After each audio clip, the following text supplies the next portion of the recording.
you very much to Prue for the introduction. My name is Dr. Josie Wall, as mentioned, and I've been working with Caring for God's Acre since August last year on the Our Digital Ancestors project, but I've been previously involved in other projects that we did in the past as a freelancer, and that was in fact the working in the Jewellery Quarter in Birmingham in particular, and Warstone Lane Cemetery is one of the sites I've been involved in from the beginning. Rachel? Hi, I'm Rachel. So as a Walsall lass who's now living in Leicestershire, it's good to see the Midlands so well represented.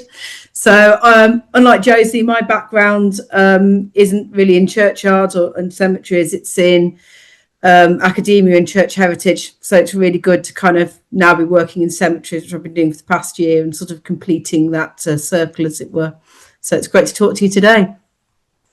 Okay, so today we're going to tell you a little bit about how this project came about, and the mapping work that's been done in Warstone Lane Cemetery, and how we've worked with volunteers over the last 5 years to get data onto that map. We've also got a sneak preview for you of what the public portal, which is just going live now, will look like, and then talk about what's next for Warstone Lane and for the project as a whole.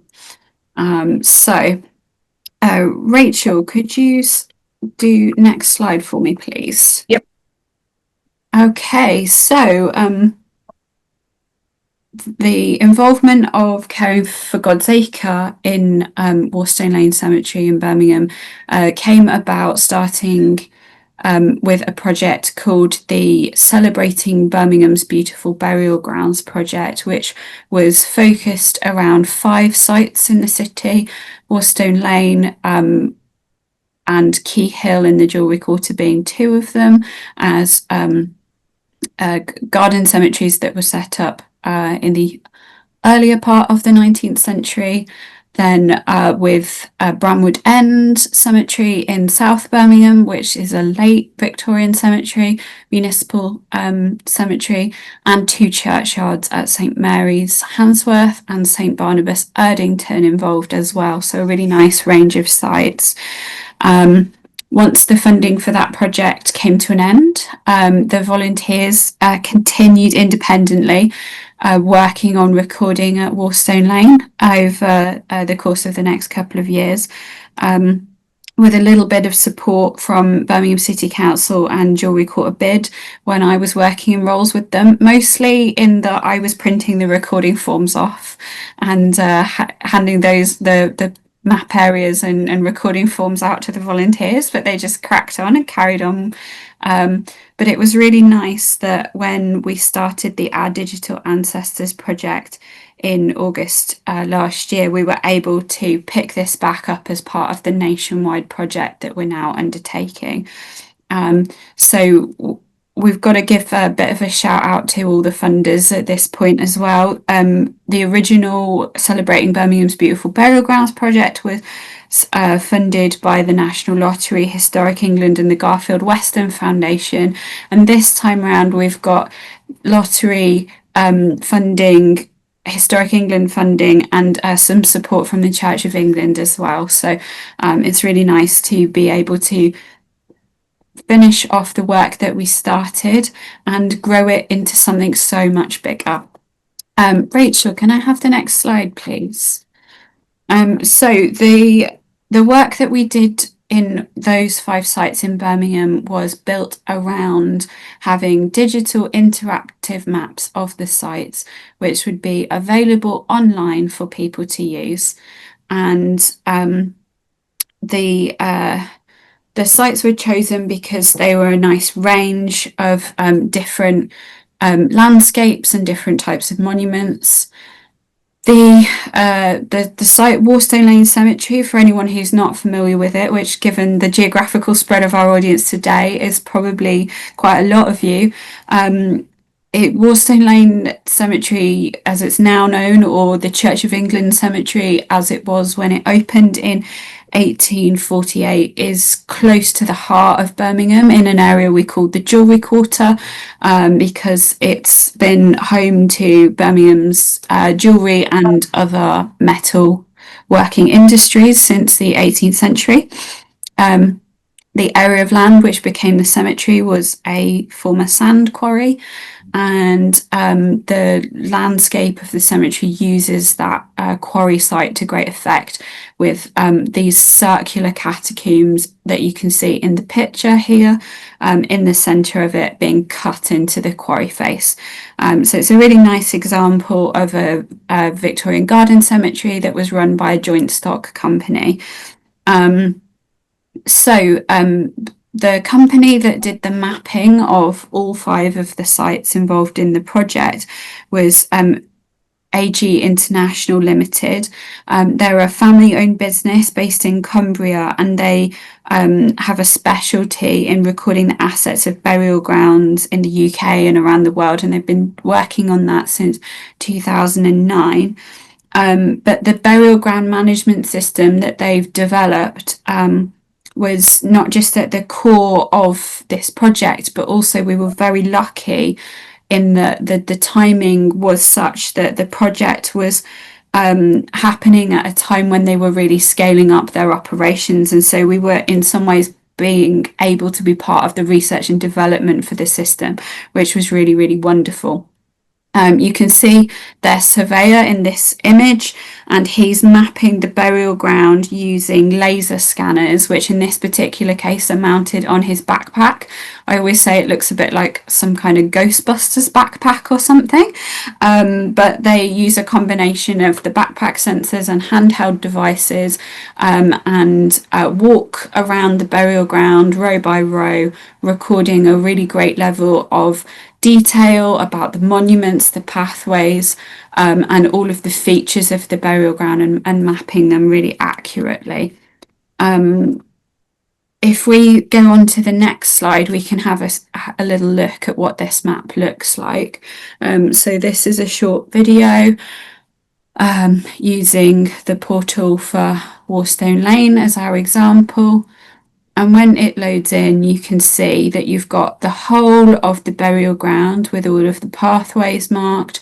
And as we zoom in, you can start to see the detail of the map, with all the different memorial types, and each one of the different colours corresponds in the key to a different type of monument. So blue ones are headstones, the light brown ones are grave slabs, ledger stones. And you can see here that we haven't quite finished inputting all of the data into this map yet. There is an area to the west of the catacombs on the left-hand side of this image where all of the gravestones are still shown in blue, which is the default colour, because we haven't finished inputting the data in that section yet. That's our last little bit that we're working on at the moment. Rachel, would you skip to, thank you, lovely. So this site is 9 acres, and there are just over 2,500 memorials surviving in the cemetery, and we've been working on recording all of those. The volunteers took the blank base map and have added photos of every monument, recorded the inscriptions on every monument, and added the people whose names and details are on the gravestones onto the database for nearly all of them now. So by the end of the original project, we were just over halfway. Something like 52% of the monuments had been recorded, and that represented records for nearly 5,000 people. There was about 14 different volunteers that contributed to that work, and nearly just over 900 hours of their time went into that project. We are now in the position at the moment, in September, we'd got to the point where we've recorded on site everything. We managed to get all of the gravestone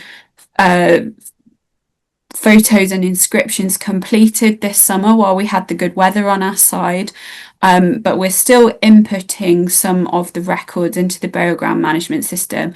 We've got a big stack of paper that we're typing up at the moment, and there's 504 graves left to do.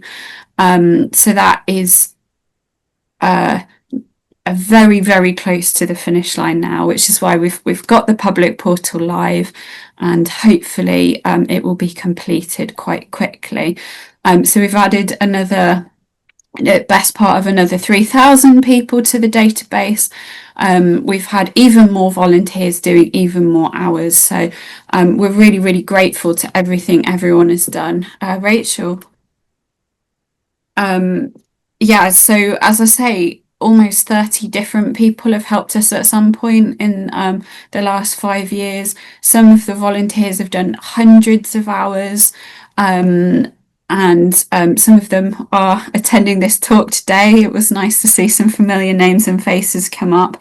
But we've also had corporate volunteer groups come in. We've had school children, teenagers come and help us for the day.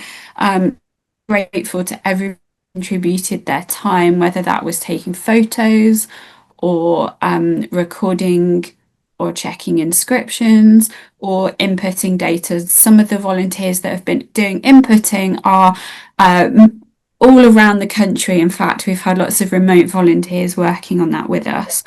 And we also have to be really grateful to the Jewellery Quarter Research Trust, who have access to a survey of inscriptions that was done 15-20 years ago.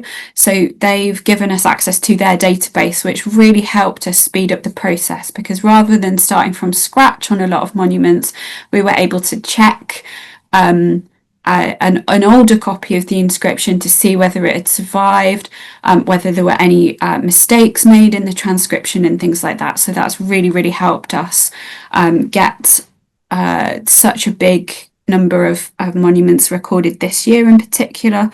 And we're also really grateful to the Friends group, Friends of Key Hill and Warstone Lane Cemeteries, for all of the support they've given the project over the last 5 years as well, particularly helping with promoting and volunteer recruitment. So that's been really, really wonderful. So I think you all want to see what the system looks like. I'm going to hand you over to Rachel so that she can give you a bit of a sneak peek. Okay, thanks, Josie. So what I'm going to do is we're just going to search for a person just like you would if you were looking for someone who's buried at Warstone Lane, and we're going to choose Mary Smith just because it's quite a common name. So the first thing we do is, when you've got your map on the top left-hand corner there, you'll see a little magnifying glass with a question mark on it saying search. So you click on that and it opens up a query box. So we're going to put in just Mary Smith and press enter. Now you can see that you've also got extra options there. So if you wanted to narrow that person down by their age, or if you know that they appear in, let's say, the 1901 census but don't in the 1911, you can search from all burials for Mary Smith between 1901 and 1911 and see what comes up. So we're going to do that for Mary. And as you can see here, we get nine results. So anyone who's got Mary in their names, we've got an Angela Mary, we've got several Mary Anns, we've also got a Mary Townsend. You can also notice on the search bar there, you've got broad and exact. So if it happens that the person hasn't come up and you're expecting them to, you can slide that slider towards broader, like you can in any kind of genealogy search, really. So it'll then bring up things like M. Smiths or Maria Smiths or that sort of thing. So it is fairly flexible. Once you've done that, you can basically you can highlight each name, and the map will highlight where those people are within the cemetery. So here you are. We've only got 3 Mary Smiths, so we're going to focus on those. And as you can see, we've got 12 Two of them are in the kind of circle around the catacombs. So one to the north of it, one to the south, and then we've got another one in the southeast western half of the cemetery. So we can look at these in a bit more detail. You've got a little book by each one. So if you click on that that book, that brings up the individual record for that person. So here we have Mary Smith to the north of the catacombs, and you can see that you've got your date of death there, so 1st of September 1900. You've got how old they were, if that's recorded on the memorial. So here we have it's 58. And also we are also working on the capability that you will also be able to see the inscription on that individual memorial. We have inputted that data, but it's just not present on the public portal because that's just work in progress, but we're hoping that will be available in the next month or two. And you can also see the images, and you can see on the right hand side there you've got a list of persons, and that's a list of everyone else who's recorded on that memorial. Here you can see a lot of names.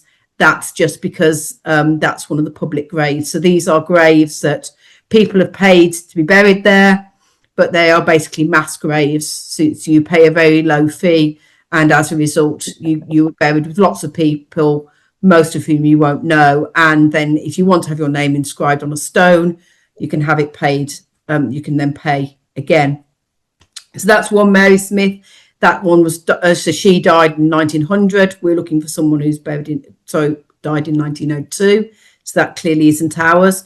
So let's have a look at the other two. So we've got another one there, died 1923. So that's not her. But the one at the bottom, as you can see here, she died 31st of May 1902 and age 83. So she almost certainly is a person we're looking for. So once we've done that, we can look at her record in a bit more detail, and also we can click through the images. So we have an overall image of each memorial.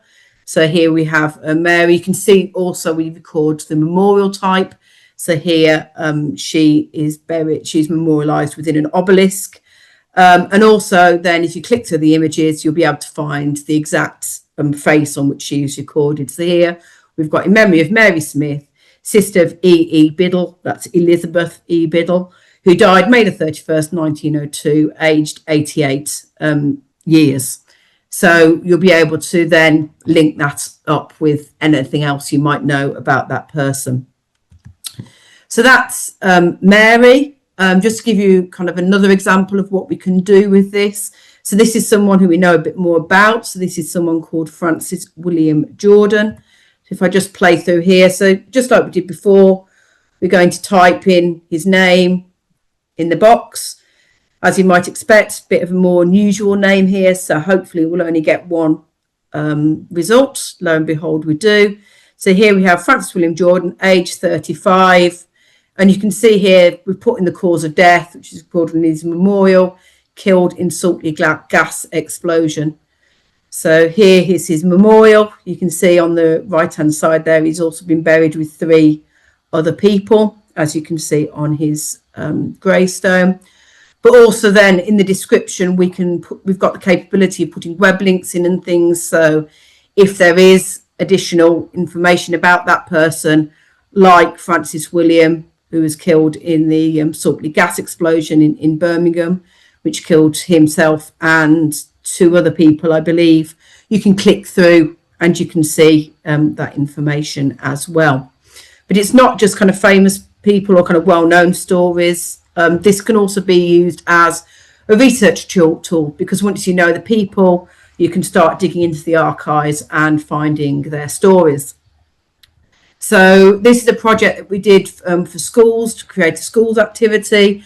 And basically what we did was we took the names of the people on the wall of remembrance, which is just inside the entrance, you can see there to the cemetery. And these aren't all the war dead that are buried in Warstone Lane Cemetery. These are just the war dead that are buried in the public graves. So those graves that we saw earlier with the 2 other Mary Smiths, so what in effect mass graves, most of these aren't even recorded on a stone. So they don't even have a ledger stone over them. So the only way that we know they are buried in Warstone Lane is through their appearance on this wall.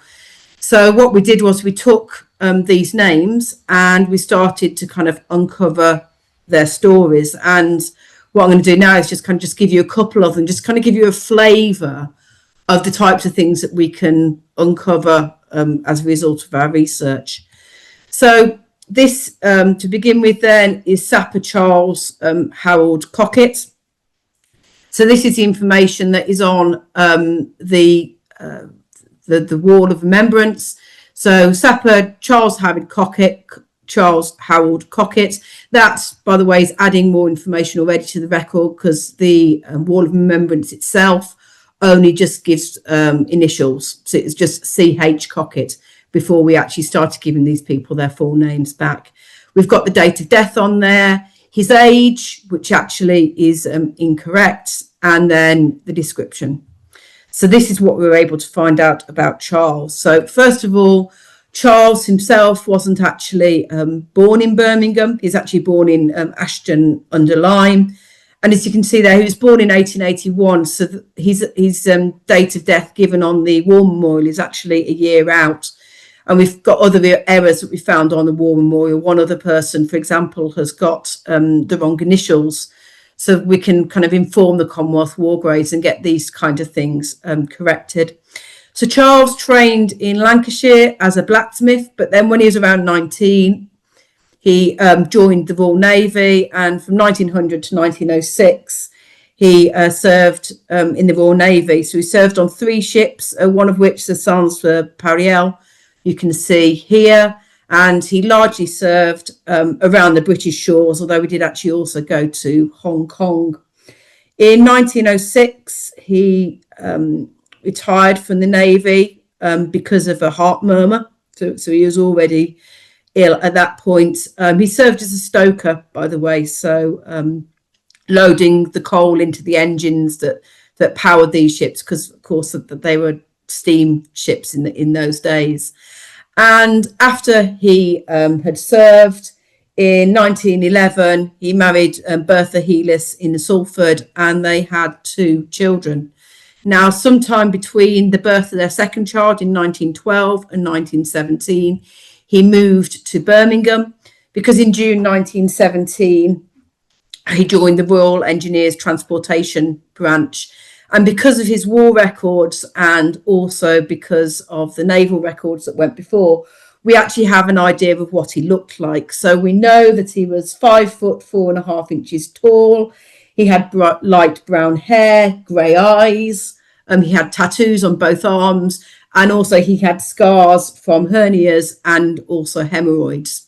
So that kind of gives you a real kind of flavour of kind of what this person looked like. So he was involved in the transportation branch, so organising the transport of all the Royal Engineers equipment. Given his health, he probably was, it was probably home service rather than serving abroad. But he only served for just over 7 months, because on the 13th of February 1918, he was invalided out of the army for heart problems. Then on the 11th of November 1918, his 3rd child, a son, was born.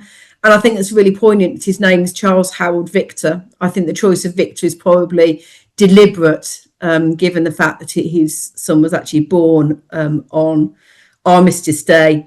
But obviously his heart is suffering because the following year he unfortunately died and was buried in Warstone Lane. So this is what we're finding a lot with these men, is that they are dying that they were, first of all, a lot older than you'd expect kind of serving soldiers to be, but also that they are dying of things that aren't associated with the war, which does make sense, because these are the few who made it home and died at home, rather than people who were killed whilst aboard in France, who of course remained in France and elsewhere in other theatres of war. So that's Charles. I would say as well that he's buried in a public grave. So he's buried in V3, which is very close actually to the Mary Smith we saw to the south the catacomb. So he's buried there. The ledger stone that covers that grave has actually gone. So this is the only real record of him actually being buried in Warstone Lane is the wall of remembrance.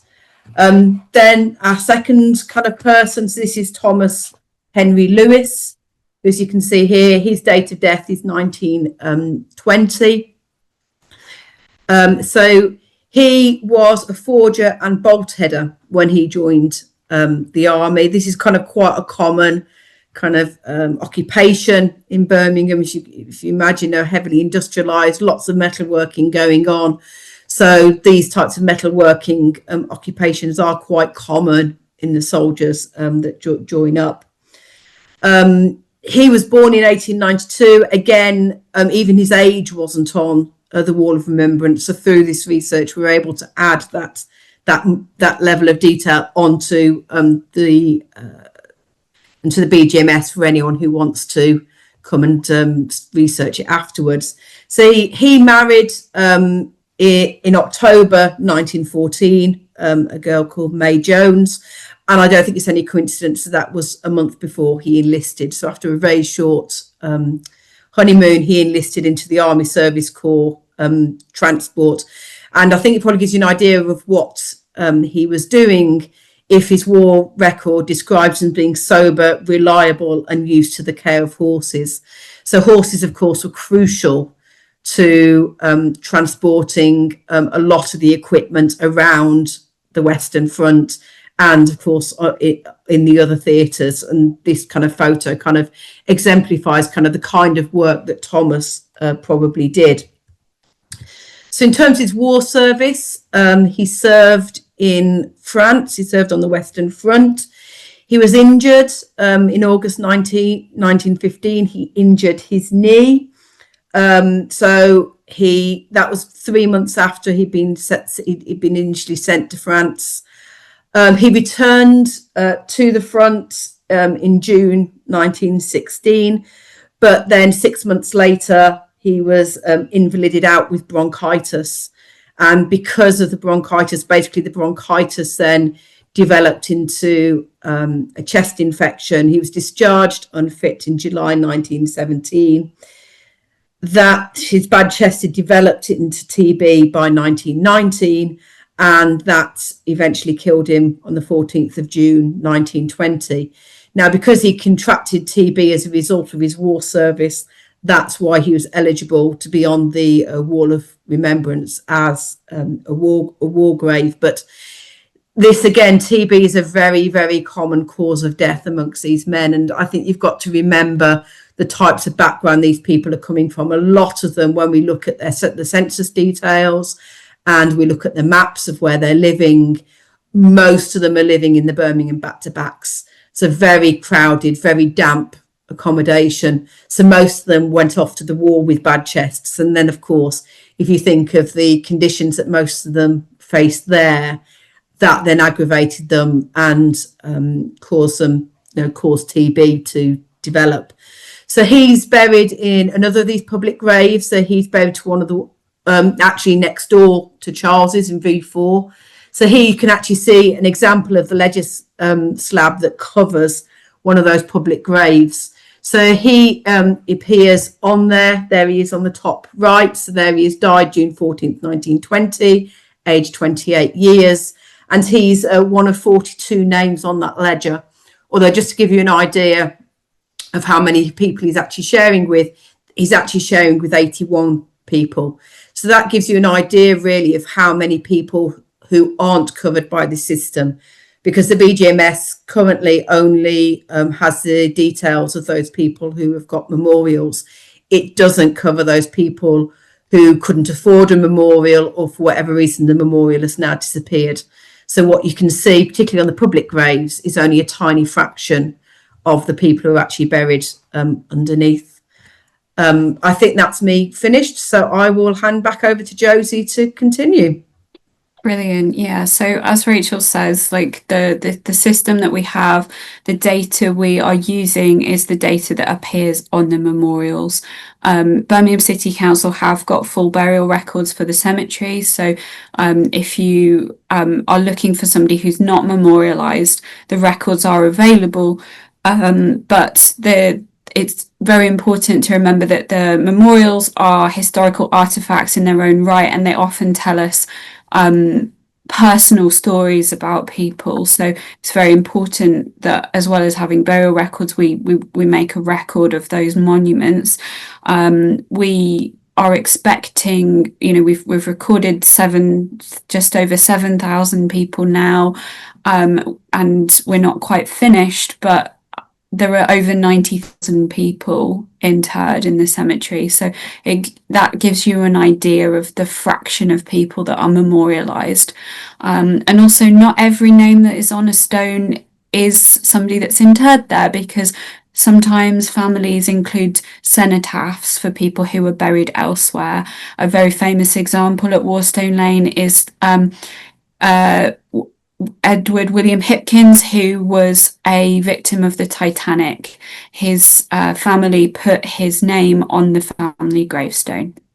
So we have him in our records, but it says lost at sea, that on the SS Titanic on the stone, so that we know he's not interred there.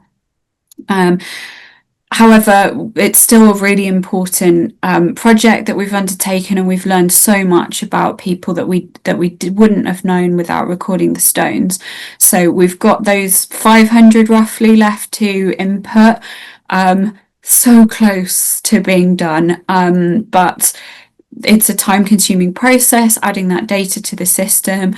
Although the volunteers are very experienced and quick at it now, we think we've got about 165 hours work left to do to complete the system, which for the current team of inputting volunteers would be about 24 hours work each. So actually, we would love more help. If anybody, whether you're local to Birmingham or not, would like to give us a hand with getting the rest of this data inputted over the winter, we'd really like to get the map finished this year. Rachel. So we've got the links to the public portal here, so you can have a look and explore it. And if you want more information about that public portal, rather than following the direct link, you can go via the Jewellery Quarter Cemeteries Project website, which is where we're putting the research as we find it. So the blog post about Francis William Jordan is on that website, and there will be more posts added. We're hoping to put the war dead on during November this year, for example. So that site remains active with new data going onto it. And it's great to be able to put the URLs for those or other sites, such as, if the Friends of the Cemetery or the Research Trust have got articles, those links can go into the records on the public portal as well. And as Rachel mentioned, we're really hoping that the full inscriptions that we've recorded will be available soon. There's some development work going on behind the scenes from Atlantic Geomatics, AG International. They're working on getting that live for us as we speak. So do keep checking back on the public portal as it develops, and as that last area that's all blue starts to become multicoloured as we get the records up online. Next slide, please. Once we've completed Warstone Lane, what's next for us? What else are we working on with regard to our digital ancestors as a project? We will still be working in Birmingham. We've got Key Hill Cemetery just the other side of the railway tracks. So the Church of England cemetery is nearly finished, but the general cemetery, the non-denominational cemetery, although work has been running for the whole amount of time, there are slightly more memorials, slightly more complicated recordings, so we're still working in Warstone Lane, and we're also still working in St Mary's St Mary's Churchyard in Handsworth. The volunteers there are doing some really exciting work, and the Friends of Bramwood End are still recording at Bramwood End as well. So we're looking to get new volunteers involved in all of those sites in 2026, and we've got some really exciting opportunities for photography, recording, research, and interpretation, things like making churchyard trails and stuff like that. So we're really enjoying the work in Birmingham and glad that we're not quite done with it all yet. But this is an England-wide project. Sorry, Rachel, just 1 second. This is an England-wide project, so we're also working at other burial grounds across the country. The photo on the left-hand side here is actually, this was taken in the spring when we were at Highgate Cemetery in London, North London. I'm sure some of you are familiar with Highgate, very famous because of Karl Marx, George Eliot, lots of the great and the good are buried there, but they've got 7,000 plus memorials to do. So they've got a really big project, and I'm sure we'll be working alongside them for a long time. As well as our in-person support that we offer, we can't be everywhere at once, so we're also doing online training and support as well. So we've created some online courses. Rachel, could you flip to the brilliant, thank you. So our online courses, at the moment we've got 2 sets of online training. All of the training that we offer is in fact compatible with the burial ground management system that AG International use, but we've also got information in there for those who don't have access to the BGMS. So methods of that work with whatever system you have, because we know that lots of people have been producing their own maps for a long time. Family history societies, church wardens, local authorities, and so on have got systems. So the training is designed to work with you, whichever system is the best for your site. We really do hope that the burial ground management system does become widespread, because we found it to have really good functionality. But if you're working with a homemade system with a hand-drawn map, for example, there's no reason to wait. You can start recording now, and if you use our methods and templates, then that data can be easily migrated if you were to get access to the burial ground management system later. So there are advantages to the BGMS and to homemade systems that you can tailor for your site. So we will work with either. And the online training is available free. All you have to do is register and make an account. And so we've got 2 courses on there right now. One is specifically about the burial ground management system. And if you want to just learn a bit more about getting the most out of using a public portal, the first module of that, which will take you a few minutes to go through, is a really good guide to that. And then there's also our longer course, our Digital Ancestors course, which is 4 modules. Health and safety, obviously very important if you're going to be out on site. Recording, photography, and research skills. So we're hoping that one's really comprehensive. But these kind of training courses are a first for Caring for God's Acre. So we're still learning, we're still tweaking, we're still seeking feedback on them. And we are going to create more courses throughout the rest of the project. So, for example, there'll be an interpretation course looking at how to create trail leaflets, notice boards, that kind of thing. And some of our colleagues are going to be working on adding things like biological recording and species ID as well. So we're really excited about the opportunities here for remote support for everybody. Next slide, please. And of course, we are always looking for more people to get involved in caring for God's Acre. We've got teams of volunteers across the country. Our colleague Alex Logan has his conservation volunteers who do practical tasks in churchyards. Like you can see the team here who are scything, looking after the grasslands. That team is active across the Welsh Marches, Shropshire, Herefordshire, that area. So if you're in that part of the world and you'd like to have a go, please do get in touch with Caring for God's Acre. I got to learn scything with Alex last year and it was brilliant.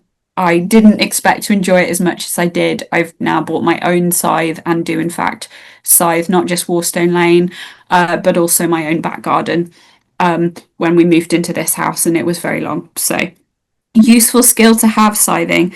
And then a project of ours called Heritage to Inspire is working in Shrewsbury at the moment at Longden Road Cemetery. They are doing absolutely great guns with their recording. They've got teams out in the week and on weekends every single week. So lots of opportunities to get involved in Longden Road. And really excitingly, they've started also from the burial records in the archives, adding the unmarked graves to their system. So this could be a model for us to follow in the future for continuing to add more data to this BGMS.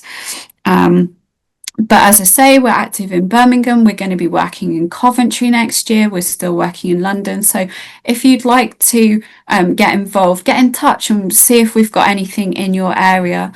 Or if you'd like to help us remotely, we are in particular still looking for volunteers that can help us with inputting that data into the system. So we can scan the forms in and send them to you. We can check in with you on Teams or on Zoom regularly, and keep you supported and updated with the progress of the project. So we would really love to have a few more pairs of hands to help us get through that last 500 gravestones.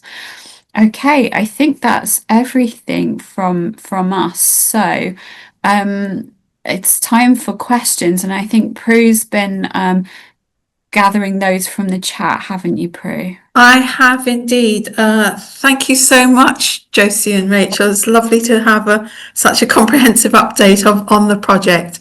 I just wanted to make sure everybody realised that my colleague Anna here has popped the various links that you mentioned into the chat, and also a link to the digital online training and to the Heritage to Inspire project. And I'm very glad that you mentioned the unmarked graves in the Heritage to Inspire project, because that was a question from Janine. I realise it's a monument recording system, but what do you do for graves that have no markers, but you know there are people in the plot? Can you add plots on with no markers? Yes, you can. The BGMS has a feature that allows you to add memorials, and one of the options for that is unmarked grave, and that comes up as a dotted line. And you can change the size of that plot to be a full-size plot if you've got one, or if you've got ashes plots that are unmarked, you can change the size to be smaller as well. And then you can add all of the people data as you would if there was a monument. So it is a really great system for unmarked graves as well, but our starting point for this project was the monuments because of the listed nature of the cemetery, and wanted to make a record of them before they deteriorate. But hopefully long term, in the same way that Heritage to Inspire are doing now at Longden Road, the unmarked graves could be added as well. Thank you. That actually brings up a question of my own. So I'm aware that Heritage to Inspire are using the burial records at Shropshire Archives, which presumably would be the route that you go down. But also thinking about records, I was very, very interested in the naval records and army records that you used to track down all that massive amount of fascinating information about the two people on the wall of remembrance. I don't know for other people, but for my sake, I'd love if you could just describe a little bit more about that, those sources. Yeah, so a lot of those, particularly basically with World War One, a lot of the records were burnt during the Blitz, but those that do exist are in the National Archives, but actually have been scanned and available through genealogy websites. Now, you don't necessarily have to access them by paying lots of money to have a genealogy subscription. If you go on to our course, there's a module in there called research, and basically that gives you a list of the resources that are available for your county. It is more than likely that if you go down to your local library, they have they have basically access to Find My Past or Ancestry. Yes. It will give you basically enough of a hint for you then to go to your archives. So it'll either be a case of you can get it through Find My Past or Ancestry or whichever version your library has got. But if not, it'll hopefully give you enough of a lead that you'll be able to go down to your county archives and they will have more information. I mean, the main sources that we find for when we do the research is war records, if it's World War One, censuses, which are definitely available on Find My Past and Ancestry, and newspaper records. Local newspapers, which are usually available in your county archives. Right, thank you. Very interesting. I just want to pass on a comment from Mike Bucklands, which I think you'll be interested in, that his paternal grandmother, Elizabeth Evans, is buried in Warstone Lane. He's obviously a supporter of Caring for God's Acre and values our advice as manager of a biodiversity area in Wargrave. And the third connection is that his brother works in the jewellery quarter, as did his late father. Wow. Well, particular welcome to you, Mike, with all your connections to Birmingham and to the project. Have we got any more questions? I've got lots and lots of comments. I think there was one more question. Oh, okay, yes. So here we are. How much info about a person do you need to find them in the archives?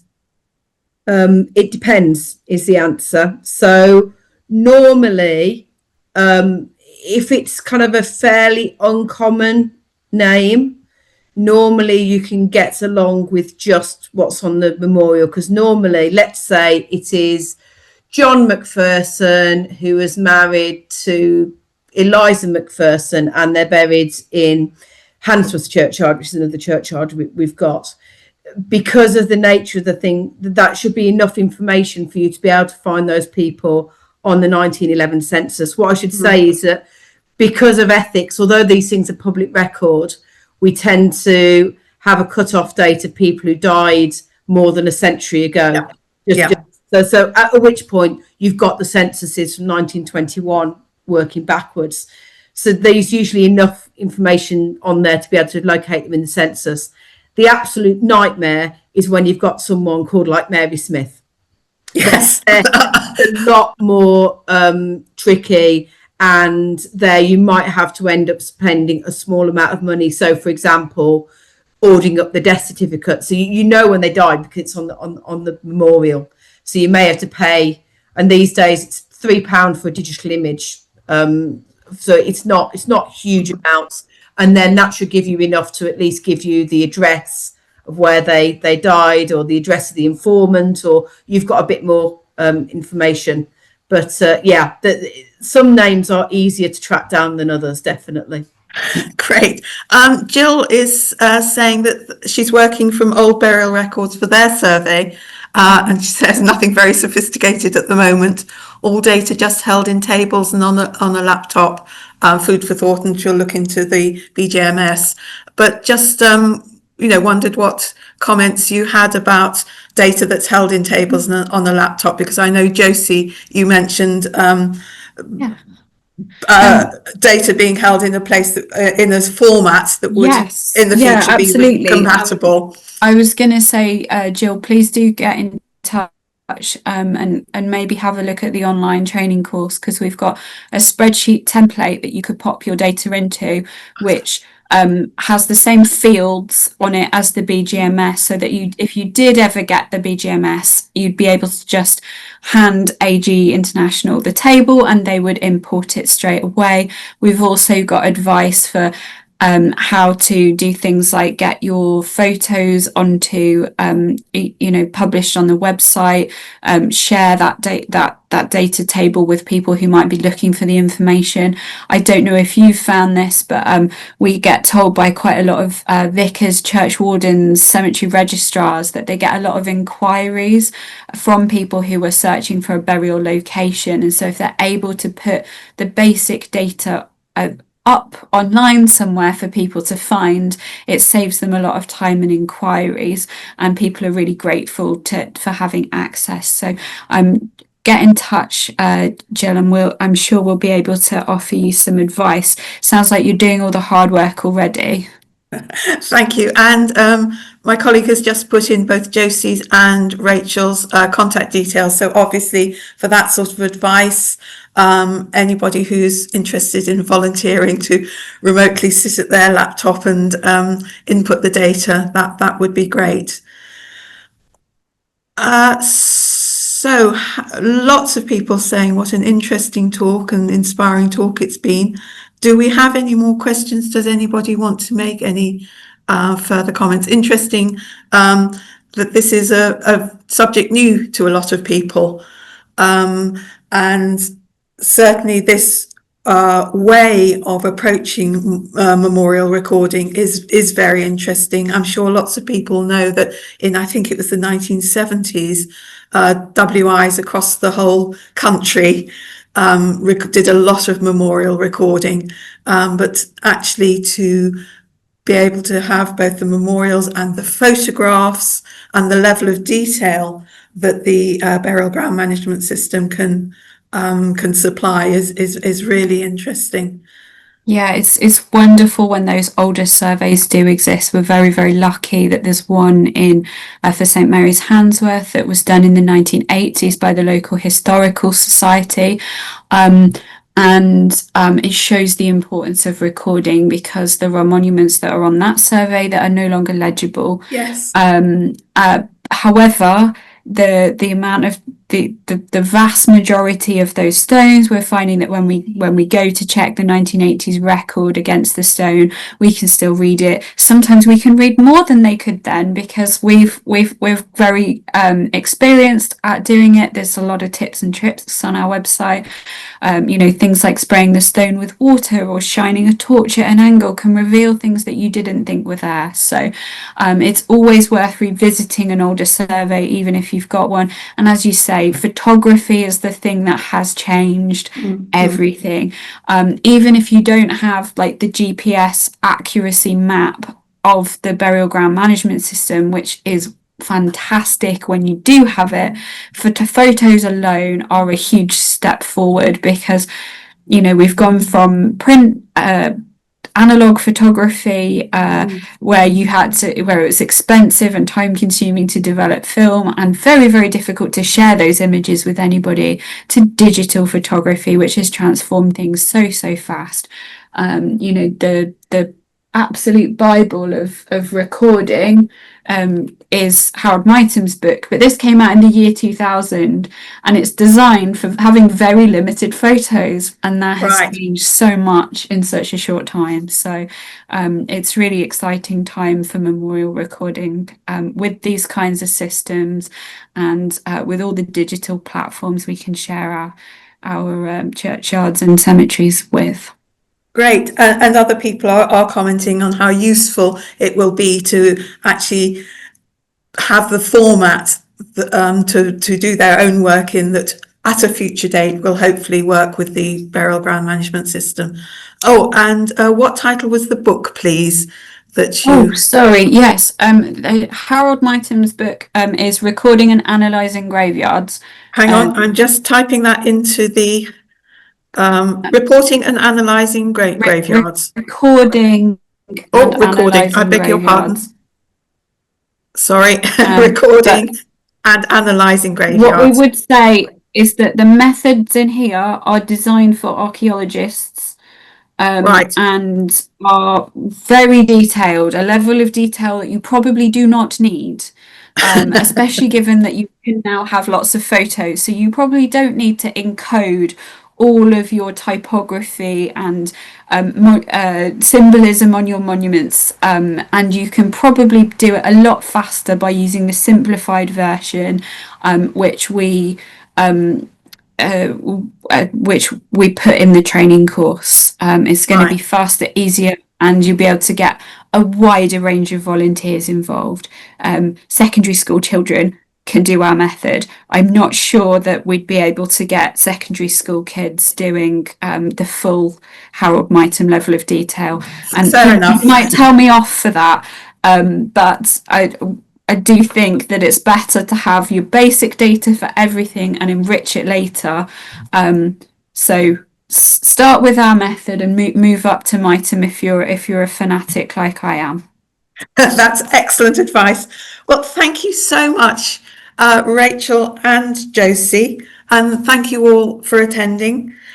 Just a reminder of the funders, which we obviously always need to give credit to, Historic England, the Church of England, and the National Lottery Heritage Fund.